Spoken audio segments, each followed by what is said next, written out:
কথায় আছে অতি লোভে তাঁতি মরে।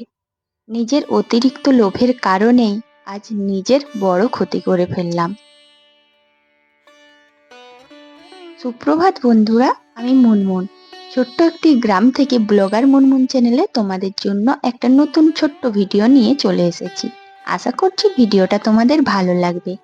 যে বা যারা যেখান থেকে ভিডিওটা দেখছো নিশ্চয়ই ভালো আছো, আগামী দিনেও ভালো থেকো, সুস্থ থেকো। আর তোমরা তো দেখে বুঝতেই পারছো যে আমিও খুব ভালো আছি গো। আমার পরিবারের সবাই ভালো আছে। আর আজ কিন্তু একেবারেই সুপ্রভাত বলা যাবে না, তবুও তোমাদের সুপ্রভাত বললাম, কারণ নতুন একটা দিনে নতুন একটা ব্লগ নিয়ে এলে সবারকে আমার সুপ্রভাত জানানো কর্তব্য মনে করি। আর দেখো, আজ কিন্তু একটু বেলা হয়েছে, সকালের বাসি কাজকর্মগুলো করে নিয়েছি, স্নানও করে নিয়েছি। আর তারপরেই বসে পড়েছি এই যে আসল একটা কাজ করতে। এটা কি হয়েছে বলতো, বেশ কিছুদিন না পরিষ্কার না করার জন্য কাল রাত্রিতে যখন লাইন গিয়েছিল, কি অবস্থা একটুও দেখা যাচ্ছিল না। আর এই এমার্জেন্সিটা ছাড়া ছেলের পড়ার জন্য অনেক অসুবিধে হয়ে যায়। তো ছেলে পড়ছিল আর তখন খেয়াল করলাম বেশ ময়লা হয়েছে। আর হ্যাঁ, তোমাদেরকে বলে দিই এটা আমি কি করছি বলতো, গ্লুকন্ডির কৌটো থেকে কিছু একটা নিয়ে পরিষ্কার করছি। একটু তোমাদের কাছে অদ্ভুত লাগছে তাই না? হ্যাঁ গো, এটা সত্যিই অদ্ভুত বিষয়। আর এই গ্লুকন্ডির কৌটোতে কি রয়েছে বলতো, কলিন রয়েছে। সংসার জীবন চালাতে গিয়ে আমাদেরকে কত কিছু না করতে হয়, কত বুদ্ধি খাটাতে হয়। গ্লুকন্ডির কৌটোতে আমি রেখেছি কলিন, এটা একটু বড্ড অদ্ভুত বিষয়। তো কি বলতো, নিরুপায় হয়েই করতে হয়েছে। এর আগের দিন আলমারি পরিষ্কারের সময় কলিনের কৌটোটা হাত থেকে পড়ে গিয়ে ফেটে গিয়েছে। আর কলিনটা নষ্ট যাতে না হয়, যাতে এই ফাটা দিয়ে না সব পড়ে যায়, তার জন্য সামনাসামনি না সেই মুহূর্তে বুদ্ধি বলতে এটাই পেলাম, এই যে গ্লুকন্ডির কৌটোটা। তো তারপর যেন এই যে কাজটা করছি, এমার্জেন্সি মোছা, তো এখন ভাবছি কি বলতো, যে কোনো একটা সেরকম কৌটো নেব যেটাতে স্প্রে করার মতন যায়, যেটাতে ওই লিকুইডটা বেরোবে, স্প্রে করলে আর আমি জিনিস পরিষ্কার করতে পারবো। তো এই মুহূর্তে আমি কলিনটাকে বাঁচিয়ে রাখলাম যাতে সংসারের জন্য ক্ষতি না হয়, সংসারের 2 পয়সা নষ্ট না হয়, তাই গ্লুকন্ডির কৌটোতে রেখে দিয়েছি।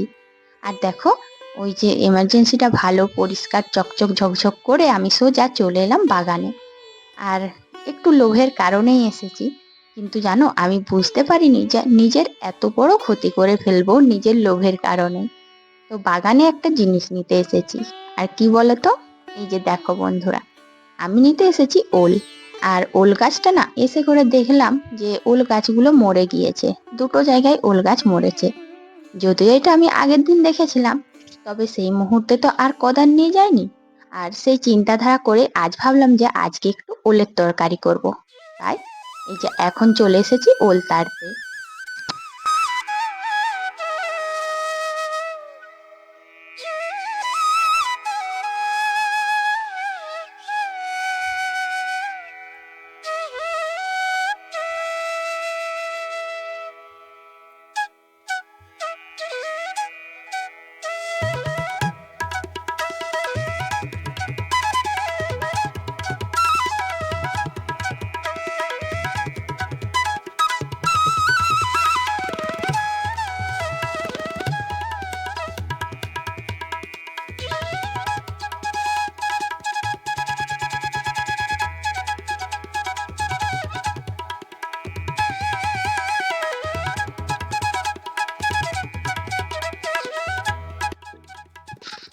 তো দেখো বন্ধুরা, ওলটা আমি তেড়ে নিয়েছি, আর কোদালটা সাইড করে রেখে দিলাম, ওলটাও রেখে দিলাম। তবে এখন আমি যাচ্ছি আর একটা নতুন জিনিস আনতে।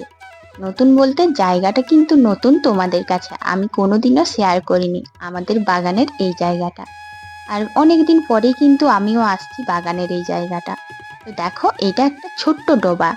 আগে জানো তো, মানে আমার বিয়ের আগে শ্বশুর বাড়িতে যখন সবাই এখানে থাকতো তখন এইখানে একটা কল ছিল।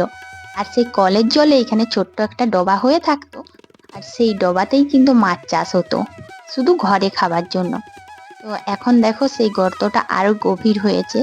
আর কল তো এখানে নেই, আর সেই রকম লোকজনও নেই, আসা যাওয়া নেই, মাছও ছাড়া হয় না, কারণ মাছ ছাড়লে সেগুলো কিন্তু অন্য লোক চুরি করে নিয়ে যায়। তবে এত জল এবছর হয়েছে দেখে তো আমি অবাক হয়ে গিয়েছি। আর কদিন ধরে টানা বৃষ্টিতে জানো তো এত জল ছিল, মানে আমি আসিনি কিন্তু তোমাদের দাদাভাই এসে দেখেছিল যে অনেক দূর পর্যন্ত। তারপরে দেখো এই যে লেবু গাছটা, আমি নিতে এসেছি লেবু।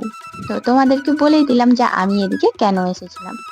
আর জানো, লেবু এত হয়েছিল কিন্তু বৃষ্টির জল এই লেবু গাছটা অর্ধেকটা ঢাকা করে দিয়েছিল খুব বৃষ্টির সময়। এখন বৃষ্টিটা কম বলে এরকম লেবু গাছটা দেখা যাচ্ছে।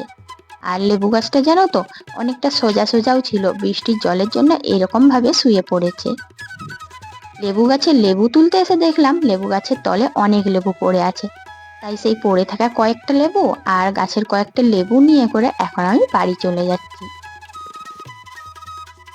তো কোদালের মধ্যে ওল নিয়েছি আর লেবুগুলো হাতে নিয়েছি। আর যেতে যেতে মনে পড়লো যে আরেকটা তো ওল গাছ রয়েছে যেটা মরে গিয়েছে। জানো তো বন্ধুরা, এই ভাদ্র মাসে ওল খাওয়া কিন্তু খুবই ভালো। আর অনেকে বলে ভাদ্র মাসে নাকি জানো তো ওল খেতে হয়।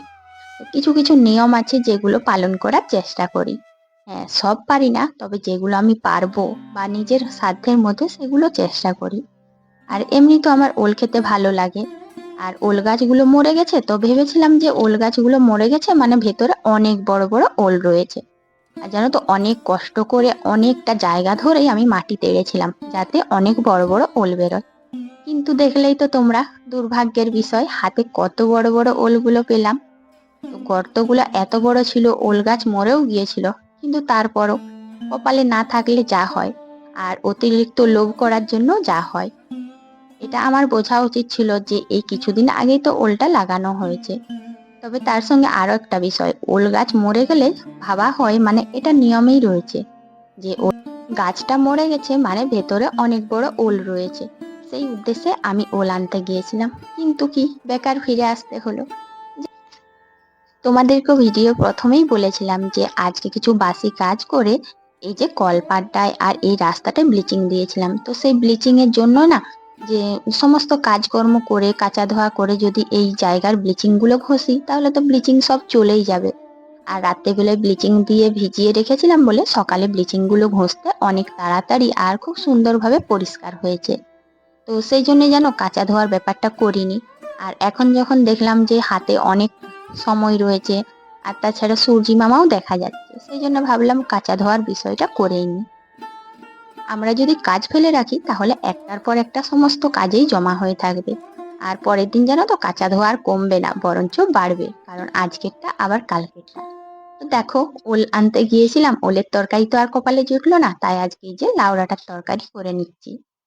আর করছি পেঁপে, কাঁচকলা, বেগুন, আলু সবকিছু সবজি দিয়ে একটু চচ্চড়ি। এই চচ্চড়িটা না শরীরের জন্য খুবই উপকারী, এটাতে তেলও কম লাগে আর সঙ্গে কিন্তু সমস্ত সবজি দিয়ে রান্নাটা করলে খেতেও খুব সুস্বাদু লাগে। তো বন্ধুরা অবশ্যই এইভাবে একটা চচ্চড়ি বানিয়ে খাবে। তো দেখো বন্ধুরা, এই যে আমি বাগান থেকে যে ওলগুলো এনেছিলাম, ছোট্ট ছোট্ট দুটো ওল। তোমরাই বলো, এত বোকামি কেউ করে? নিজের লোভের কারণে কত ছোট ছোট ওলগুলো তেড়ে নিয়ে চলে এলাম। তো যাই হোক, নিয়ে এসেছি যখন নিজের ক্ষতি করেছি। তবে অতিরিক্ত লোভ করা একদম ভালো নয়, সেটা আজ আমি প্রমাণ পেলাম। আর নিজে লোভ করলে যে নিজেরই ক্ষতি হয় সেটাও ভালো করে প্রমাণ পেলাম। তো বন্ধুরা, আজকের এই ছোট্ট ভিডিওটা তোমাদের কেমন লাগলো অবশ্যই কমেন্ট করে জানাবে। আর পুরনো বন্ধুরা, তোমাদের জন্য রইল অশেষ অশেষ ভালোবাসা। আর হ্যাঁ, আজকে আমার চ্যানেলে যারা নতুন আসবে, যদি আমার ভিডিও ভালো লাগে একটা লাইক কমেন্ট করে পাশে থেকো। ওল খেতে কারা কারা ভালোবাসো অবশ্যই কমেন্ট করে কিন্তু জানাবে, আমি তো ভীষণ ভালোবাসি। আর ভালোবাসি বলেই দেখলে তো কেমন ছোট্ট ছোট্ট ওলগুলো তুলে নিয়ে এলাম। কালকে আমি ভিডিওতে ভয়েস দিতে পারিনি, তার কারণ হচ্ছে আমার না স্পন্ডোলাইসিসের ব্যথাটা খুব বেড়েছিল। তো আজকেও আমি আস্তে আস্তে ভয়েস দিচ্ছি। আর জানি না কেমন শোনাবে, তো প্লিজ সবাই পাশে থেকো। আর এখন দেখো রান্নার পরেই চলে এসেছি জামা কাপড়গুলো উল্টোতে। আজকে রোদটা খুব সুন্দর দিয়েছে, তার জন্য জানো তো জামা কাপড়গুলো খুব ভালো করেই শুকিয়ে গেছে। তবে হ্যাঁ, একটা দিক শুকোনোর পর অবশ্যই কিন্তু আরেকটা দিক উল্টে দিতে হবে, না হলে কিন্তু জামা কাপড় শুকনো করা খুব মুশকিল। বিশেষ করে এই যে গেঞ্জি প্যান্ট যেগুলো থাকে, শাড়ি গামছা চাদর, এগুলোর কোনো অসুবিধে হয় না। আর এই যে মোটা মোটা জিনিস অনেক অসুবিধে হয় গো। তো বন্ধুরা, আজ এখানেই শেষ করছি।